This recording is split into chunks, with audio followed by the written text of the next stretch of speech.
She spent 2 years building one of the loudest brands in women's sports. The deals, the podcast, the personality, the noise.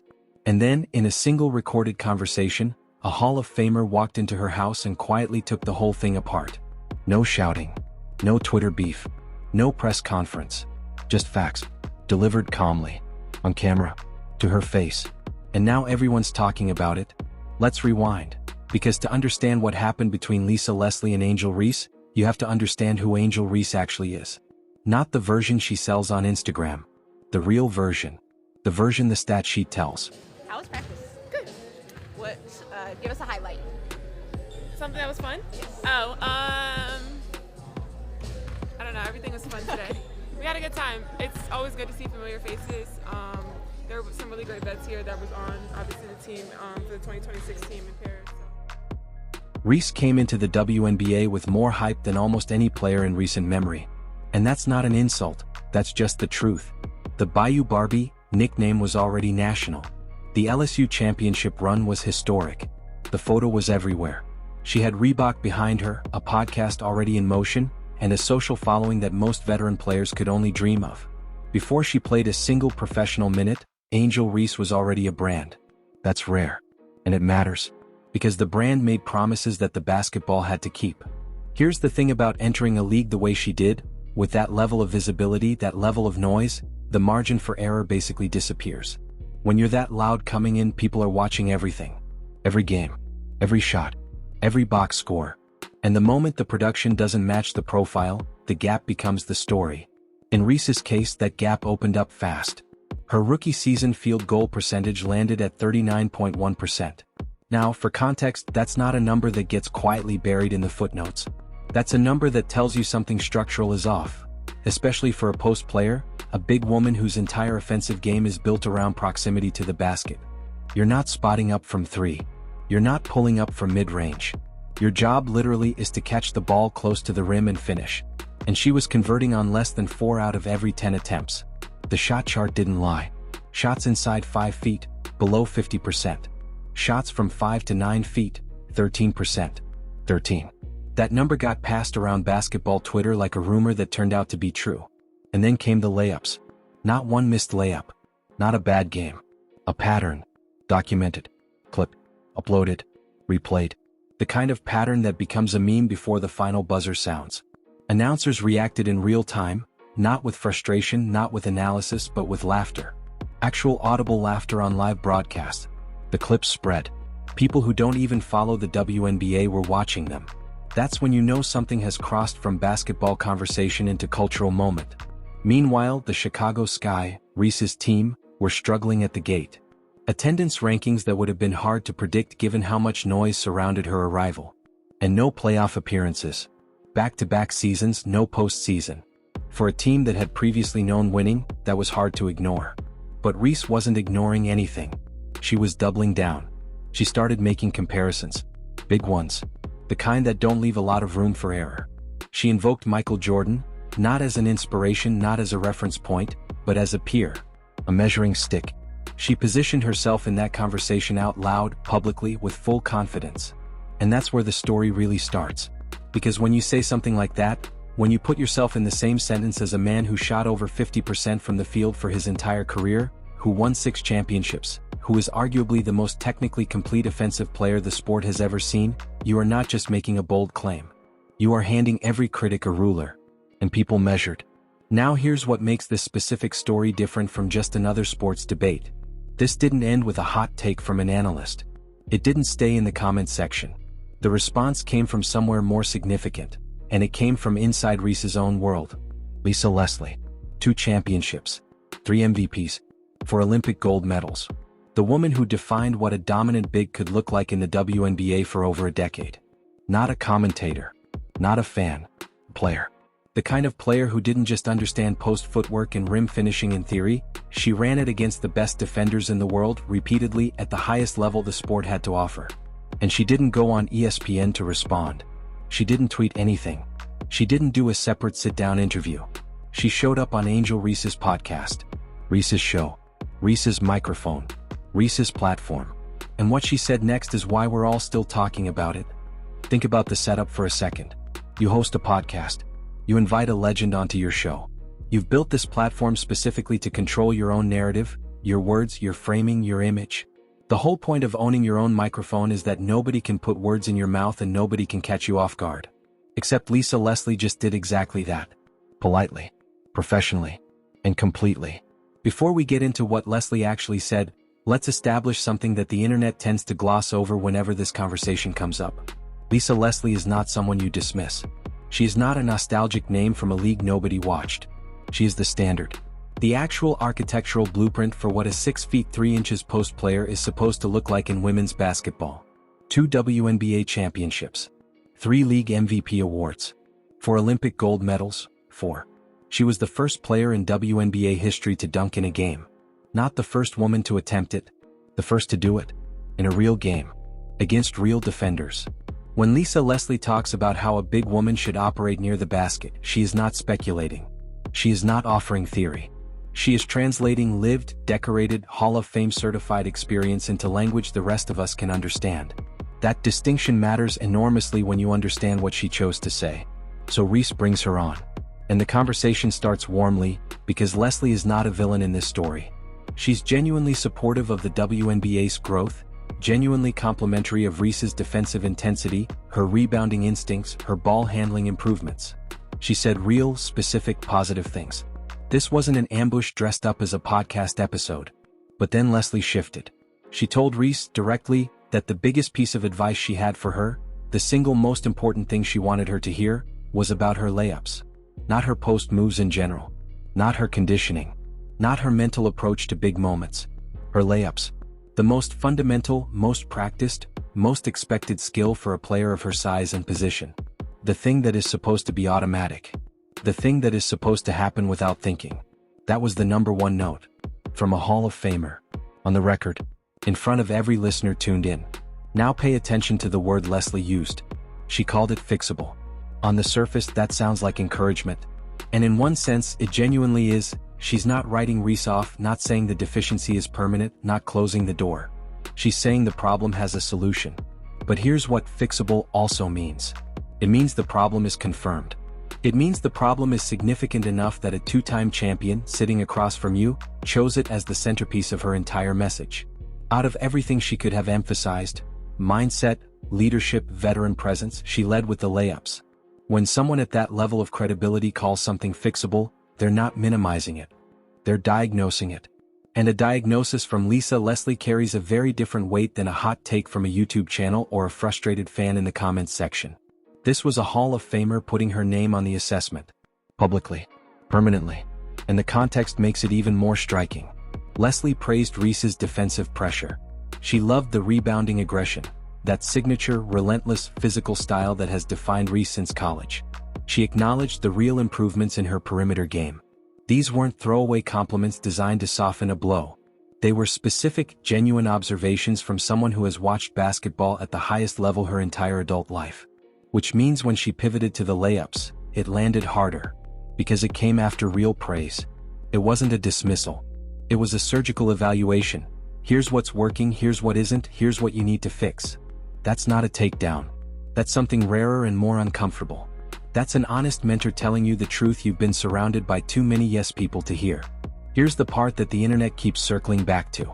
This conversation happened on Reese's platform. Her production. Her audience.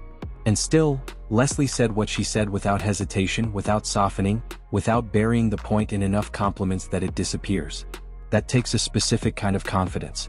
The kind that comes from knowing, with absolute certainty, that what you're saying is true.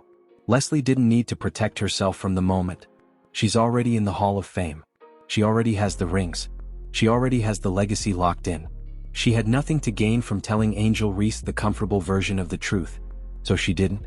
And while all of this was unfolding, while the clips were spreading and the debate was reigniting and people were pulling up the shot charts again, something else was happening on the other side of the WNBA conversation entirely. Caitlin Clark was appearing on the Forbes list of the most powerful women in sports. The WNBA had just signed an 11-year media deal worth $2.2 billion. Television ratings were hitting numbers the league hadn't seen in years. Arenas that used to sit half empty were selling out months in advance. And right in the middle of all that momentum, the question everybody was already thinking quietly became the question everybody started asking out loud. Who is actually moving this league forward? And who is just moving the conversation? Let's talk about Caitlin Clark, because you cannot have this conversation honestly without going there. And a lot of people, for a lot of different reasons, have been trying to avoid going there. But the numbers don't let you avoid anything. Clark entered the WNBA the same way a storm enters a city. You see it coming on the radar, you think you understand what's about to happen, and then it still catches you off guard when it actually arrives. Her college career at Iowa had already rewritten record books that people assumed were untouchable. She passed Pete Maravich. She became the all-time leading scorer in NCAA history, men's or women's. Not women's basketball history. All of college basketball history. That's not a storyline. That's a seismic event. And when she declared for the draft, something shifted in the atmosphere around the WNBA that the league hadn't felt in a very long time. Maybe ever. Ticket prices for Indiana Fever games, Clark's team, moved in ways that made people do a double take. We're not talking about a modest bump in attendance. We're talking about secondary market prices that rivaled NBA playoff games in certain markets. Arenas that had never sold out in franchise history were posting waitlist. Broadcasters who hadn't televised a WNBA game in years were suddenly calling the league about rights. And then the ratings came in. Games featuring Clark were pulling television numbers that the league had not seen since the late 90s, when the WNBA was brand new and the novelty alone was enough to drive viewership. This wasn't novelty. This was sustained, consistent, measurable audience growth tied directly to one player's presence on the floor. ESPN wasn't scheduling her games out of charity. They were scheduling them because the data told them to. Now here's where it gets complicated. And this is the part of the story that requires some honesty from everyone involved. Fans, analysts, players, and the media covering all of it. The rise of Caitlin Clark did not happen in a vacuum. The WNBA had been building for years, players grinding through low salaries, near-empty arenas, and a media landscape that treated women's basketball as an afterthought. Veterans sacrificed. Legends built. The foundation existed long before Clark set foot in it. Lisa Leslie said it herself, sitting on that podcast with full conviction. The growth belongs to everyone. The rising tide is collective. And Clark, to her credit, has said similar things publicly. She's acknowledged the players who built what she walked into. She's shared the spotlight with teammates in a way that plenty of high-profile players simply don't. But acknowledging history doesn't erase the present reality. And the present reality is stark. The 11-year, $2.2 billion media deal the WNBA just signed, the one that represents the single largest media agreement in the league's history, was negotiated in a climate shaped directly by what Clark's arrival did to the visibility of the sport. That's not opinion. That's the timeline. League executives have said as much. Media partners have said as much. The numbers told the story before anyone had to. For context, the previous deal was worth a fraction of that figure. The jump wasn't incremental. It was transformational. The kind of shift that changes franchise valuations, player salaries, practice facilities, travel budgets, the entire infrastructure of what it means to play in this league. And it happened now, in this era, when Clark is on the floor. So when Angel Reese went on her podcast and said, and this is her own quote, her own words, her own platform, that in 20 years people would look back and recognize that the growth of women's basketball wasn't because of just one person, that it was because of her too. That statement landed differently depending on who was listening. Some people heard it as confidence, as self-advocacy, as a young player refusing to be erased from a narrative that she genuinely believes she helped shape. Others heard something else entirely. They heard a player with a 39% field goal percentage, no playoff appearances, and bottom 5 attendance numbers at her home arena, trying to position herself alongside the player who just triggered a billion-dollar media revolution. And that gap, between the claim and the evidence, is exactly what Lisa Leslie walked into when she sat down across from Reese and gave her that one defining piece of advice. Fix the layups. Because here's the thing about building a brand in professional sports. The brand can outrun the basketball for a while. Charisma is real.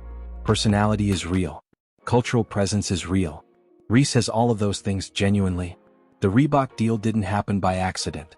The podcast audience didn't appear from nowhere. She built something off the court that most athletes twice her age haven't figured out. But the brand always, eventually, has to come home to the stat line. Nike didn't build Caitlin Clark's deal on vibes. They built it on sellouts, on ratings points, on revenue figures that their analytics team could defend in a boardroom. That's the difference between a bet on potential and an investment in production. One of those deals has a foundation. The other one is running on borrowed time if the basketball doesn't catch up. And now the WNBA is bigger than it has ever been. The money is real. The attention is real. The opportunity for every single player in this league, not just Clark, not just Reese, is more significant right now than at any point in the sport's history. Which means the stakes for what happens next just got dramatically higher. Because when the league is worth $2.2 billion and the whole world is suddenly paying attention, the margin for noise over substance gets razor thin. And somewhere in Chicago, Angel Reese has a decision to make. Here's the question nobody in the mainstream conversation wants to sit with long enough to answer honestly. What happens to Angel Reese if the basketball doesn't improve? Not what happens to the brand. Not what happens to the podcast. Not what happens to the Reebok deal or the social following or the live shows. What happens to the player? What happens to the legacy? What happens to the story she's been telling about herself out loud in public for 2 straight years? Because those two things, the brand and the player, are on a collision course. And the clock is running. Let's be specific about what improvement actually looks like from here. Because she just needs to get better, is the kind of vague encouragement that sounds supportive and means almost nothing. Lisa Leslie wasn't vague. She was precise. The layups. The touch around the rim. The efficiency at the spot on the floor where efficiency is not optional. It's the entire job description. For a post player, the area within 5 feet of the basket is supposed to be a sanctuary. It's where size becomes an unfair advantage. It's where years of footwork drilling pay off. It's where the defender is already beaten by the time the ball leaves your hands. That zone is where dominant big women live. Where Leslie lived. Where every Hall of Fame post player in the history of the sport built their foundation. Reese is shooting below 50% in that zone. On some shot categories, significantly below. That's not a slump waiting to correct itself. That's a mechanical reality that requires deliberate, sustained, unglamorous work to fix. Hundreds of shots a day. Not highlight reel work. Not the kind of training content that goes viral. The boring, repetitive, invisible labor that separates players who plateau from players who evolve. And here's what makes this moment genuinely interesting rather than just uncomfortable. Reese is 23 years old. That matters more than the hot takes suggest. The players who look back at a moment like this, a public correction from a respected legend, and use it as fuel rather than noise, those are the players who rewrite their own narratives. We've seen it happen. Players arrive with massive expectations, stumble publicly, absorb the criticism, and come back transformed. Not just statistically better, fundamentally different in how they approach the craft. More serious. More disciplined. Less interested in the noise and more locked into the work. That version of Angel Reese is entirely possible. Leslie herself said it. Fixable. She didn't walk into that podcast and write a career off. She walked in and told a young player exactly what needed to change, with the precision of someone who knew from personal experience that it could change. The question is whether Reese heard the lesson or just survived the moment. Because surviving the moment is the easier path. The podcast keeps going. The Reebok deal doesn't disappear overnight. The social following doesn't evaporate because a Hall of Famer pointed out a technical deficiency on air. The brand has enough momentum to absorb a difficult news cycle and keep moving. But surviving the moment without absorbing the lesson is how careers stall quietly. It's how players wake up at 30 with a brand that aged and a game that never caught up to the promises they made in their 20s. It's the story of 100 athletes across every sport who confused visibility with legacy and ended up with neither. Lisa Leslie is not that story. And she knows it. Which is exactly why she said what she said. Now let's zoom out for a second. Because this entire situation, Leslie, Reese, Clark, the media deal, the attendance numbers, the shot charts, it's all happening inside a league that is genuinely at an inflection point. And that context shapes everything. The WNBA is not the same league it was 5 years ago. The infrastructure is changing. The money is changing. The cultural conversation around women's basketball is operating at a frequency it has never operated at before. Players who are in this league right now are sitting at a table that previous generations of players literally built without ever getting to sit down at themselves. That's a debt. And it's real. And the players who understand that debt, who carry it with them into every game, every training session, every public statement, those are the players who honor what was sacrificed to build the room they're now standing in. Clark seems to understand it. She said as much, repeatedly, in ways that come across as genuine rather than performative. Leslie definitely understands it. She's one of the architects of that foundation, so the understanding is structural, built into everything she does. Where Reese lands on that spectrum is still being written. And the next chapter depends almost entirely on what she does in the gym between now and opening night. But let's not reduce this to a simple hero and villain framing, because that's the lazy version of the story and it misses the most important layer entirely.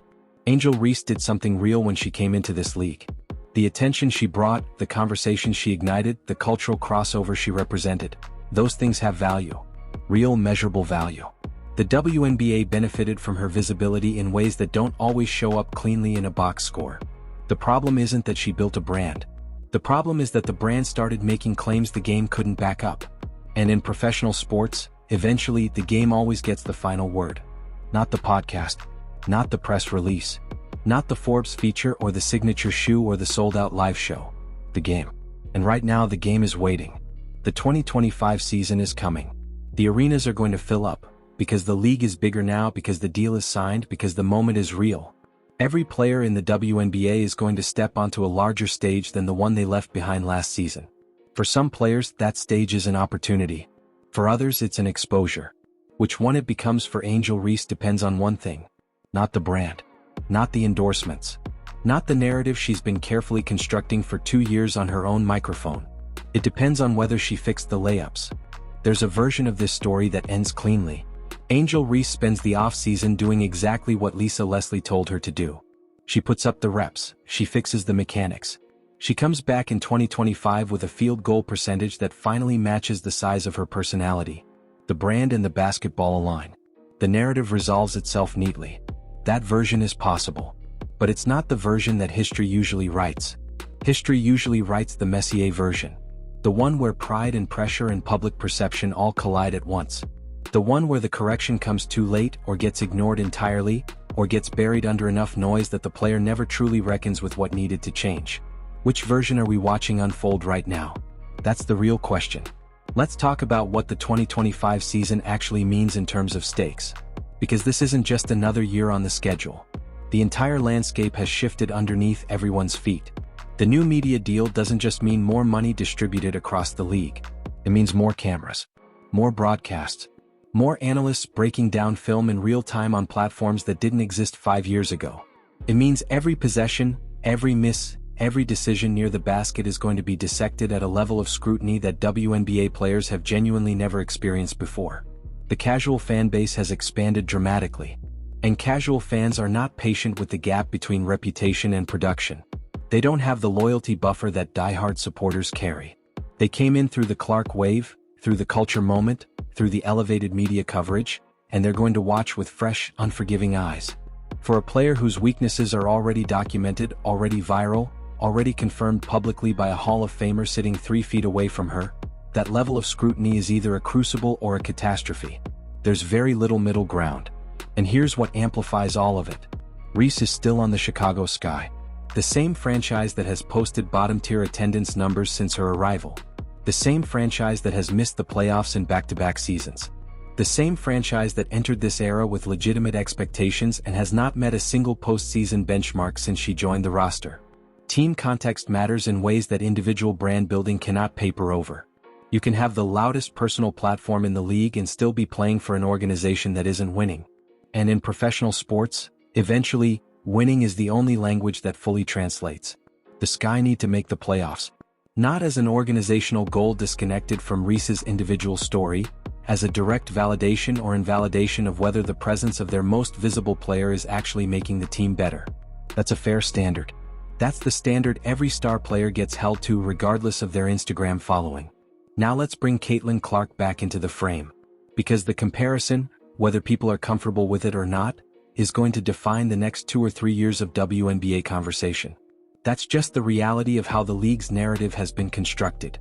Clark's 2024 rookie season, by nearly every statistical and cultural measure, was extraordinary. Rookie of the Year. Record-breaking viewership numbers attached to Fever games. An Indiana franchise that went from irrelevant in the marketplace to one of the most talked-about teams in women's sports almost overnight. She led her team to the playoffs in her first season. The same basic benchmark that Reese has yet to reach through 2 years in the league. And Clark did it while adjusting to a professional game that is measurably faster, more physical, and more defensively sophisticated than anything she faced in college. The learning curve was real. The struggles were real and public. She had games where nothing went right and the criticism came fast.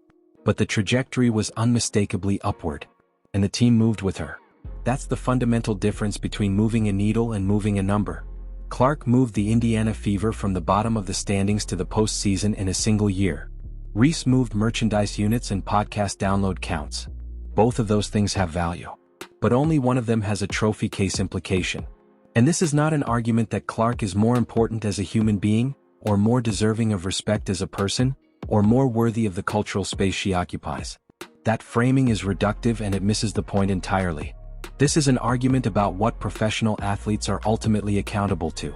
And the answer, across every sport, in every era, at every level of competition, has always been the same. Results. Lisa Leslie understood that when she sat across from Reese and chose the layups as her singular focus. She wasn't criticizing Reese's personality. She wasn't dismissing her brand. She wasn't weighing in on the cultural conversation about who deserves credit for the league's growth. She was talking about basketball. Specifically. Precisely.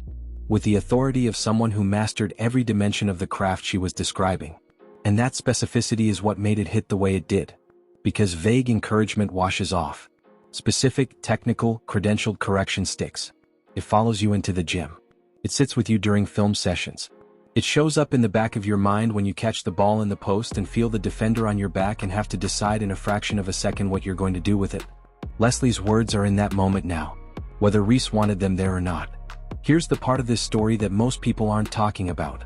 The part that lives underneath the highlights and the hot takes and the shot chart screenshots. Angel Reese has an opportunity right now that most players never get. She has a clear, specific public diagnosis from one of the greatest players the sport has ever produced. She has a measurable problem with a documented solution. She has a league that is suddenly flooded with money and attention and opportunity.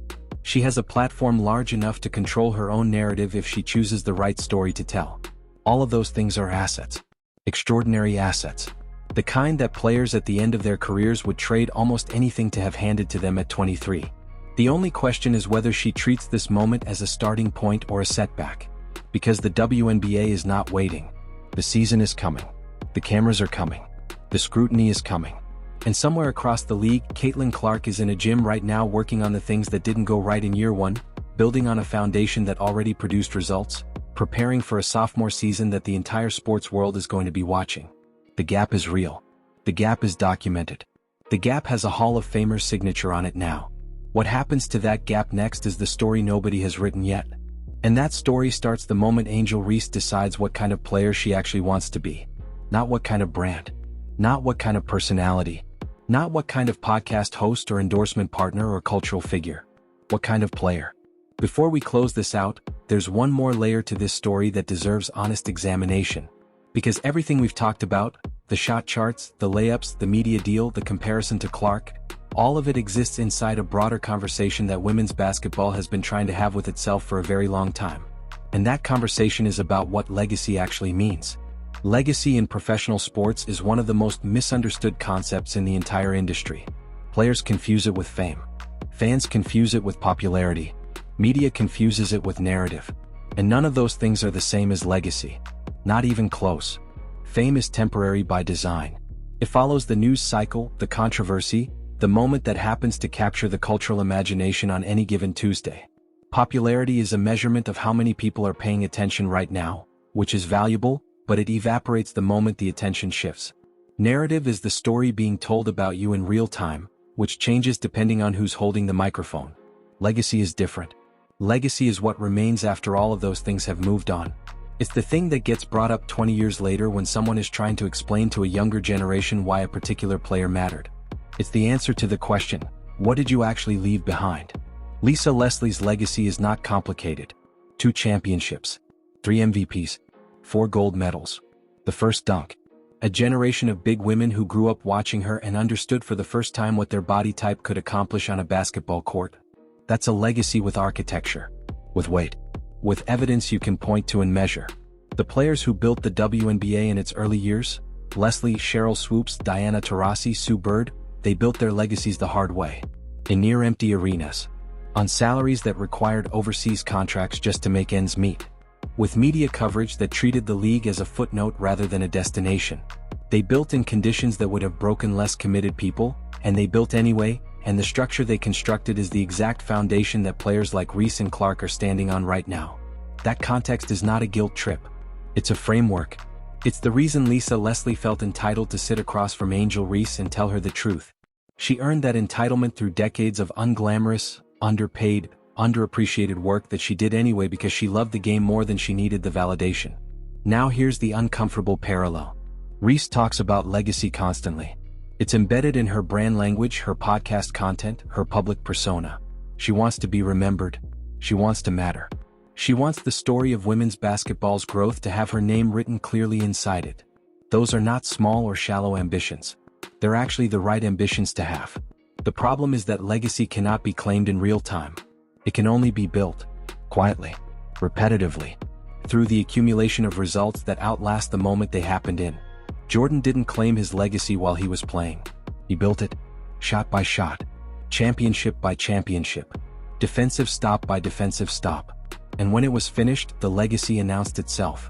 Nobody had to tell the story because the story was already written in the record books, in the championship banners, in the memory of every person who watched him compete.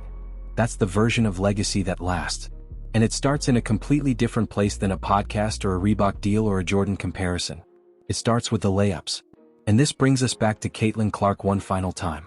Because her legacy, and she's only 2 years into a professional career, so this is early, very early, is already being built in the right sequence.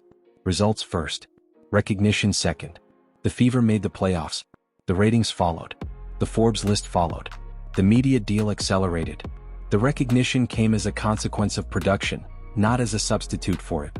That's the correct order. And it's not an accident. It reflects a set of priorities that are visible in how she approaches the game. The film study, the conditioning work, the willingness to acknowledge what didn't go well and address it directly rather than redirecting to the brand conversation. Clark is not perfect. No player at this stage of their career is. But the foundation she's building has the right materials in the right places. And that matters enormously when the pressure of a second season, with higher expectations and more coverage and a bigger audience than any rookie class has ever faced, starts to bear down. So where does that leave Angel Reese? Honestly, in a more interesting position than the hot take version of this story suggests. She's young enough to change the trajectory entirely. She has a specific technical problem, not a talent problem, not a commitment problem, not a character problem, a mechanical problem that dedicated work can address. She has a Hall of Famer who went on record saying it's fixable. She has a league that is experiencing genuine historic growth that creates real opportunity for every player willing to meet the moment. And she has something else. Something that doesn't get mentioned enough in these conversations. She has receipts. Not the stat sheet receipts. The other kind. The rebounding. The defensive pressure. The physicality. The moments where her presence on the floor genuinely changes what the other team can do. Those things are real and they matter and they are part of the foundation a better Angel Reese gets built on top of. The version of Reese who fixes the layups, who raises her field goal percentage to where it belongs for a player of her size, who leads the Chicago Sky to the postseason. That version of Reese doesn't need to invoke Jordan to make her case. That version makes the case automatically, every game with the scoreboard. That's the version Lisa Leslie was talking to when she sat down on that podcast. Not the brand. Not the persona. Not the social presence. The player underneath all of it. The one who still has time to become exactly what she's been claiming to be. The question has always been simpler than the discourse around it suggests. Not who's louder. Not who has the bigger deal. Not who moves more merchandise or generates more podcast downloads or captures more column inches in the sports media landscape. Just this. When the ball goes up and the game is real and the cameras are on and the pressure is genuine, who shows up? That question gets answered in 2025. On hardwood floors, in packed arenas, in front of the largest audience women's basketball has ever commanded. No podcast edits. No brand filters. No narrative management. Just the game. Telling the truth. The way it always does. And we'll all be watching.